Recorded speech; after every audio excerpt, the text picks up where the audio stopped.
Au type à tous, bienvenue sur la chaîne des panafricanistes par essence, par conviction et par excellence. Celle des citoyens émites par nécessité et obligation de combat.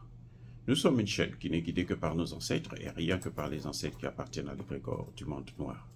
Par conséquent, nous ne croyons en aucun Dieu venu de l'étranger.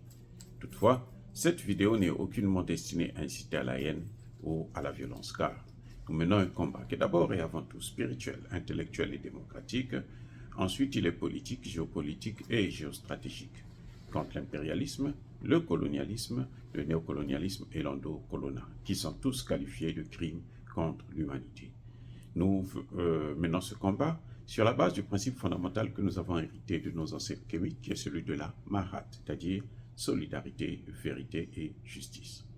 Vous êtes donc en droit de connaître la vérité et nous avons l'obligation de vous dire la vérité, rien que la vérité, afin que justice soit rendue au continent africain. Et ça, c'est notre modeste contribution dans cette noble lutte en faveur de la souveraineté, la dignité, la solidarité et l'unité africaine. C'est exactement ça que nous appelons le panafricanisme. Bien-aimés frères et sœurs, je voudrais parler du problème de la question de l'oubli. On oublie, on néglige, on pardonne trop facilement, et puis les mêmes continuent à nous faire les mêmes choses. Oui, c'est-à-dire que nous, chez nous, il suffit qu'on dise, bon, écoute, pardonne-moi et tout, eh bien, comme c'est dit dans la Bible, il faut, quand on te donne la joue gauche, tu donnes la joue droite, et puis bon, on continue à te donner des claques. Il suffit que quelqu'un dise, non, j'ai compris, je suis panafricaniste, allez, ça y est, tout le monde ouvre, sort les dents, comme si cette personne avait toujours été panafricaniste. Quelqu'un qui hier vous a persécuté, aujourd'hui on dit il est panafricaniste, ça y est, tout le monde saute dessus. C'est comme aujourd'hui, et Yadema peut dire je suis maintenant panafricaniste. Je veux bien. C'est tout à fait normal s'il soutient les thèses des panafricanistes. On va oublier que pour se maintenir au pouvoir, il a été obligé de tuer beaucoup de gens, de massacrer des gens. On va oublier tout ça.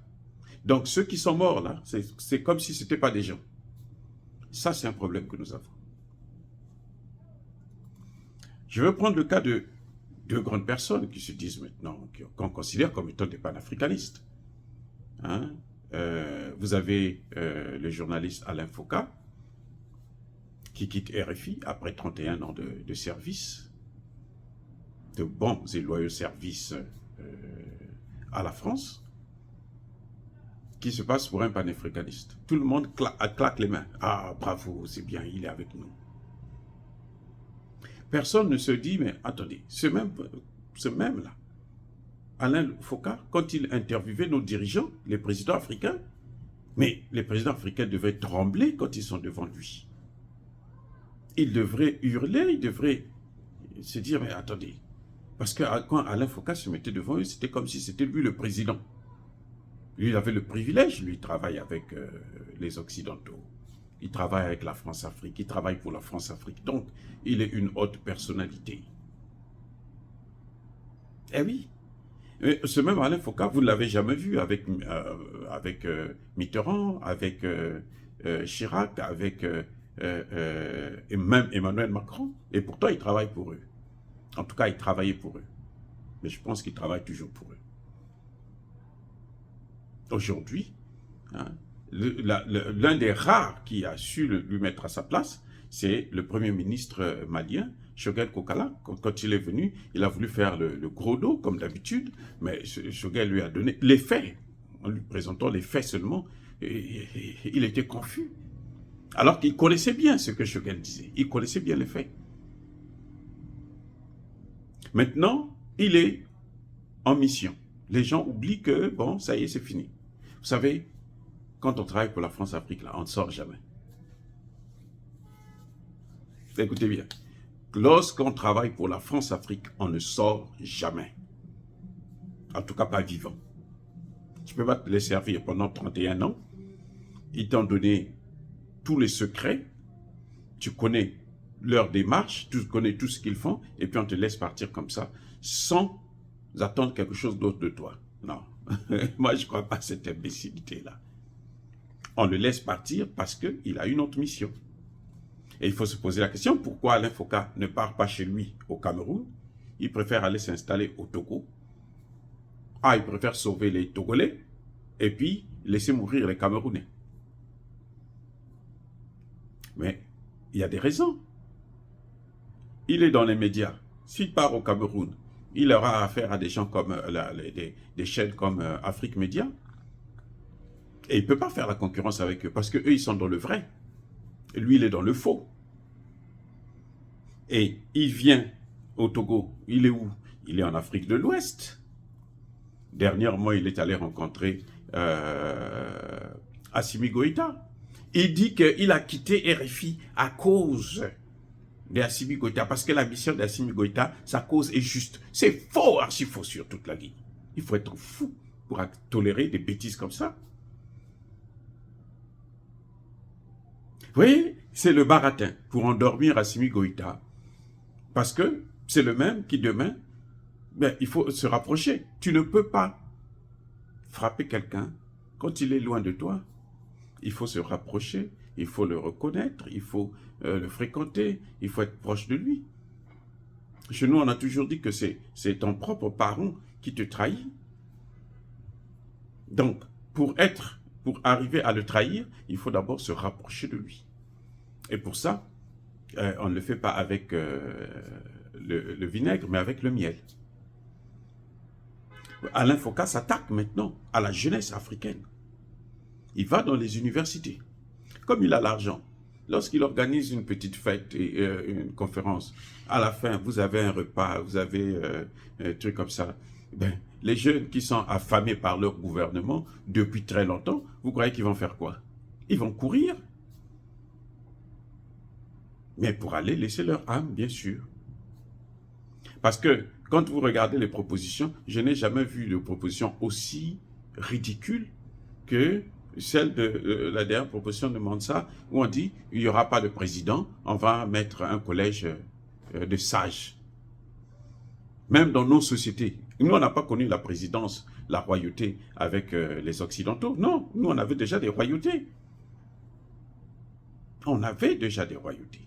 On avait déjà un système politique, un système de gouvernement.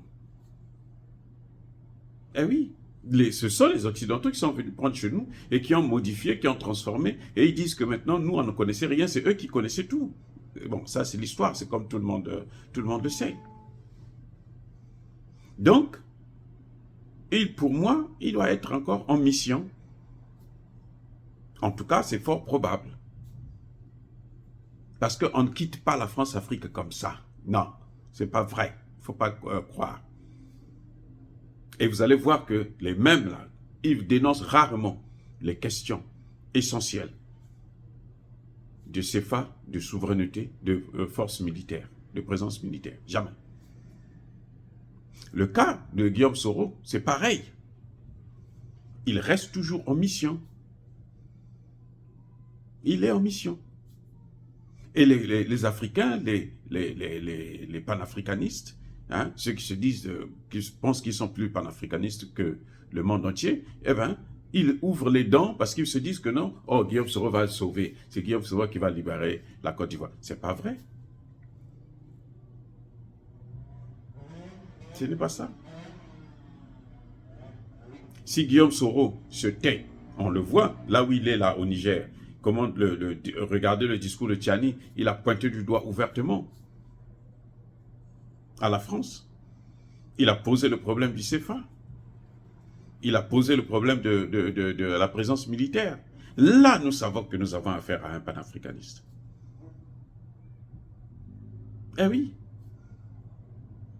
Vous avez Mamadou Koulibaly, je vous ai repris un extrait de son interview il y a pas longtemps, il y a quelques années. Mais vous voyez bien, il pose les problèmes essentiels de l'Afrique, les problèmes des panafricanistes, ce qu'on n'entend pas dans la voix de Guillaume Soro. Oui, on n'entend pas ça. Vous savez, il y a des gens qui, justement, on les manipule très facilement. Regardez ceux qui ont acclamé Succès Masra. Aujourd'hui, Succès Masra, il s'est aligné. Il est en train de dévoiler sa vraie face. Et on n'entend plus certains panafricanistes, ceux qui l'acclamaient le démocrate et autres. Non, il est maintenant collaborateur. Vous allez dire quoi? Ah oui, ne soyez pas surpris qu'il soit le prochain premier ministre de Kakadébi. Vous allez dire quoi? Que c'est la démocratie maintenant? Il est devenu un panafricaniste? Non, il ne faut pas qu'on attende toujours le pire avant de réagir. Nous devrons apprendre à être prudents, à jouer sur la prévention. C'est ça qui est le plus important. Quand vous voyez déjà des choses qui ne sont pas très nettes, il faut se méfier. Parce que le combat que nous avons, nous menons, c'est un combat asymétrique qui n'est pas aussi facile que ça. Et nous avons affaire à des gens qui sont très, très, très forts. Donc nous devons être très intelligents et très prudents. Très prévoyants même. Si nous voulons réussir. C'est pas parce que quelqu'un dit, ben, dans la Bible c'est bien écrit. C'est pas tous ceux qui disent Seigneur, Seigneur qui rentreront dans le royaume des cieux. C'est pas parce que quelqu'un vient te dire je suis panafricaniste. Moi j'aime. Mais vous savez que même Emmanuel Macron est panafricaniste. Emmanuel Macron se dit panafricaniste. Il a dit ça dans un de ses discours. Qu'il est panafricaniste. Et vous allez croire à ça parce qu'il l'a dit? Non. Alors qu'il est en train de tuer nos frères et sœurs. Voilà comment est-ce qu'il est en train d'asphyxier le Niger. C'est la même chose pour les États-Unis. Qui voient comment on est en train d'asphyxier le Niger. Maintenant, ils viennent et disent, bon, nous voulons reprendre la coopération économique. Mais il fallait d'abord suspendre aussi la coopération militaire. Partez d'abord, sortez de notre pays. Et puis après, maintenant, on va voir ce que nous pouvons faire ensemble. Vous ne pouvez pas, du jour au lendemain, vous prenez des décisions, après vous amenez encore, nous allons reprendre les accords économiques, mais nous, on veut que vous puissiez faire ceci, cela pour nous. Non, ça ne se fait pas. Et ça doit s'arrêter. Nous devons prendre nos responsabilités pour que ça s'arrête maintenant. Et nous devrons éviter, arrêter d'être trop dociles, oublier toujours les choses, agir par émotion. Non, les autres ne connaissent pas ça. Il faut faire la même logique qu'eux pour les combattre, pour que nous puissions obtenir notre indépendance et notre souveraineté. Dire cela, c'est inciter à la haine ou à la violence. Non, c'est pas ça, inciter à la haine ou à la violence. Nous voulons la paix, mais qu'on nous laisse en paix. Laissez-nous gérer nos pays comme nous le souhaitons. Ne venez pas nous imposer des droits et des devoirs. Regardez, on a pris tous les pays africains, on les a amenés pour signer la COP 28. Et demain, quand on va leur dire, bon, vous n'avez plus le droit d'utiliser vos énergies fossiles, qu'est-ce qu'ils vont faire? C'est à partir de là qu'on va commencer maintenant à les taper au nom de l'écologie, au nom de la démocratie. Vous avez signé, vous devrez... Et ils se sont fait, tous les chefs d'État africains se sont fait piéger avec cette histoire de la CPI. Ils ont signé eux-mêmes. Et maintenant, ils se rendent compte que... Mais les autres ne sont pas, on les traduit pas là-bas. C'est une affaire qui a été faite contre eux, pour les dominer encore plus. Et ils n'arrivent plus à s'en sortir. Y compris les pays soi-disant développés comme l'Afrique du Sud, qui n'a rien de développement. Parce que la misère qu'il y a en Afrique du Sud, là, elle est pareille que celle qu'il y a ici aux États-Unis. Un pays riche, où il y a la misère, ça n'a pas de sens. Oh, bien aimés frères, c'est encore une fois de plus, soyez bénis, je persiste et je signe. Soyez abondamment bénis par le Dieu des Kémites et par nos ancêtres angélicés. Mais que tous ceux qui persécutent le continent africain le pillent et le déstabilisent, qu'ils soient noirs, blancs, chinois, arabes, juifs, indiens ou qui qu'ils soient punis, maudits, foudroyés, neutralisés, écrasés, effacés par ce Dieu des Kémites et par nos ancêtres angélicés. Vive l'Afrique éternelle, j'ai dit et j'assume.